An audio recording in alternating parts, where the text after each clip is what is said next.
The Church adopted this symbol of the 666 God and places it in the hands of its own deities, such as Mary and Jesus.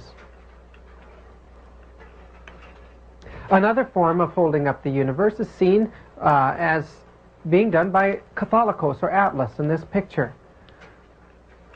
We find that it's reflected in Roman Catholic altars and on the top of the tiara in the Vatican, where a large globe is found on the top of it, and a great orb is found at the top of St. Peter's Basilica. On this stone, found in South America, even these primitive people worship the sun. And we can see that one of the symbols of the sun is a triangle. Far away, thousands of miles across the ocean in Northern Ireland, we see that these ancient Irish people, pagans, carved the triangle on their great monolithic stones as a symbol of the sun. The American Indians carved that triangle on their terracotta coins as a symbol of deity. In Egypt, the triangle also was a symbol of the sun god. Pythagoras used the symbol of the triangle to represent all the mystical powers of God. Wherever we go in the pagan world, that triangle is seen. In the Rosicrucian Museum in San Jose, that symbol is a part of the Rosicrucian symbolism. As we go through the churches, we'll find that they've adopted this symbol of pagan origin as a symbol of the God of Christianity. An equilateral triangle is 360-degree angles, and it represents the 666 God. It has no place in the church. Another worship was the worship of the eye. It represented the eye of God and was found in the capstones of the pyramid. Here in the center of this capstone, you'll see a circle with a dot. It represents the eye of Osiris, which was worshipped in fear by the Egyptian pagans. They kept eyes in their pockets to protect them from the evil eye. Even in Rome, we see that this form of worship was adopted, and on this pagan Roman grave is carved a giant eye as a symbol of God. This Masonic pin illustrates the concept that the eye of God is placed in the equilateral triangle. That eye in a triangle is looking down at you from the great dome in Santiago de Compostella's cathedral, or in this confessional box in Torino, Italy, or in this pulpit in the Church of St. Louis in France. Everywhere you go, the church uses the equilateral triangle and the eye of pagan idolatry as a symbol of the Christian God. Another symbol is that of two equilateral triangles placed over itself. It represents the generative principles of nature, and in the center of it is the all-seeing eye of God. All around it are the 36 sections of the zodiac, or the 36 decans that add up to the number 666. Aleister Crowley designed this pentagram or hexagram. We see in the center of it the number 6 and the sun.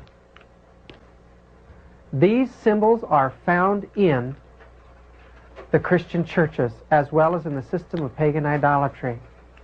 Here on a Catholic altar is that satanic symbol in the floor of a cathedral in England, and on the ceiling in Westminster Cathedral in London. Everywhere you go, you'll see these symbols that came from the occult in the church. Here in San Francisco, in the Jesuit chapel there, San Francisco University, the same symbolism. Now that hexagram forms a six-sided object in the center. It was believed that the bee who pollinated the flowers formed the hexagram in the wax because it was a symbol of God, and the bee can be found in the artwork throughout the churches. The pentagram is a symbol of the cosmic forces, whether up or down.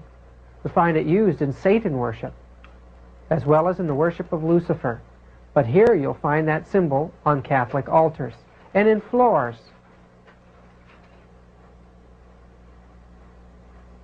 The scallop shell was a symbol of the universe, or the universal power.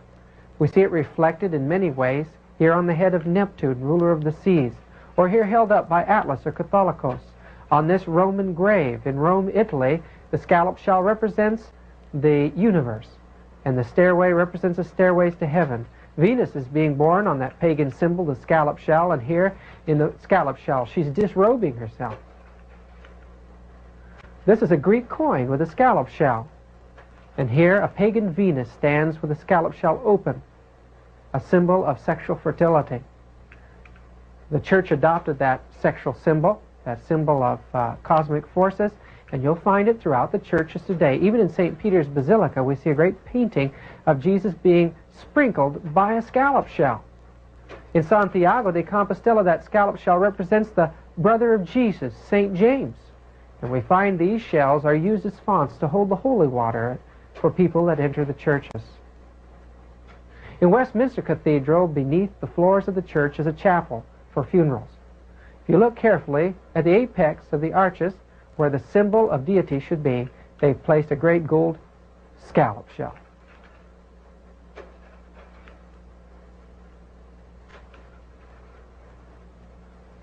In the Vatican in Rome, we find that one of the most prominent symbols of the church there is of a great big scallop shell, symbol of the astrological powers. It has no connection with Christianity at all. And here in the floor, at the Chiesa del Gesù, the Church of the Jesuit, is a sun connected to the scallop shells. The ancients believed that as the sun went into the sea, it became a fish god. In Babylon, that god's name was Owains. We find in India the name of the setting sun was Vishnu, or the fish. Neptune was part fish as well, the ruler of the seas. And in Egypt, we find that Isis transformed herself into a fish while looking for the dead body of her husband. We find that in Assyria, this concept of the fish was worshipped as well. On this Wasserbecken, or this laver that's set before a pagan temple, we find that there are carvings of priests all around it. These priests have an interesting outfit on. On their heads they're wearing fish heads, or as Layard, the archaeologist, called them, fish's miters. We find that reliefs from Canaan show that the priests of Dagon wore these fish's hats upon their heads, or these fish's miters, as a symbol of their worship to Dagon, the sun fish. In Asia Minor, we find that in the Mysteries of Sybil, they portrayed her as wearing this sacred fish's mitre. Indeed, throughout paganism, here and there, you'll find that the priests wore this sacred fish's mitre. And here it is adopted into the church. Even today, they're still wearing that fish's mitre, or that fish head on their head with its mouth open. Another symbol of the sun is the three-high horn crown.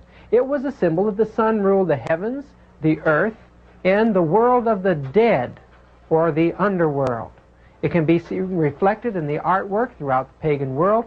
And here we see a Mesopotamian king with a tiara on his head, Krishna with a tiara on his head from India, and the apostate Hebrew religion of the Kabbalah shows that their great sun god, the 666 god, wore upon his head the tiara, the three-high crown. The church adopted this three-high crown to show the pagan world that the Pope himself was the God on this earth. In the Vatican today, we'll find that there's a great tiara that represents that position of the Pope and is used in certain ceremonies. The crescent, as it lays on its back, is not the moon. It represents the female sexual powers and was worshipped as the womb of heaven. Here it is on the cylinder seal 2,500 years before Christ. It shows it as the deity of the skies.